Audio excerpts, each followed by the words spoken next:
పెద్ద డకాయిట్, అవినీతికి రారాజు, అవినీతి అక్రమాలకు ప్రెసిడెంట్. ఆయన మాట్లాడతాడు అవినీతి గురించి.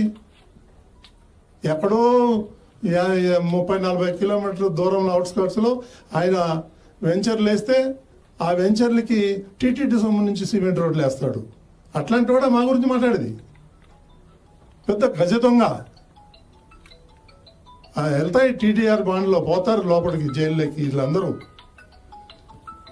ఈ లాస్ట్ టైం వాళ్ళ పీరియడ్ అయిపోగానే 1600 నుంచి 2000 కోట్లకి టెండర్లు పిలిచి 10% 15% తీసేసుకొని అవార్డు ఇచ్చేసి వెళ్ళిపోయాడు. మళ్ళీ మేము వచ్చి చేసే లోపల అవి 70% 80% ఆ దొంగలు కూడా కాంట్రాక్ట్ ఉందో ధనధన కట్టేశారు. ఈ విధంగా ఎన్ని అక్రమాలు చేశాడంటే కరుణాకర్ రెడ్డి. నేను వేరే వాళ్ళని ఎవరిని విమర్శించట్లా. ఎంతో కొంత మిగిలిన అధ్యక్షులందరూ కూడా ఎంతో కొంత అందరూ దేవుడికి సేవ చేసిన వాళ్ళే. వాళ్ళని నేనేమంటలే. ఈ ఏదైతే గజదం ఉన్నాడో కరుణాకర్ రెడ్డి అనే రాస్కెల్ ఎవడైతే ఉన్నాడో వాడు తిరుమలని భ్రష్టు పట్టిస్తున్నాడు. ప్రతిదీ పొద్దున్న లేస్తే సాయంత్రం దాకా వాడు అని కొడుకు ఇద్దరు దందాలు తప్ప వేరేదేం లేదు అక్కడ.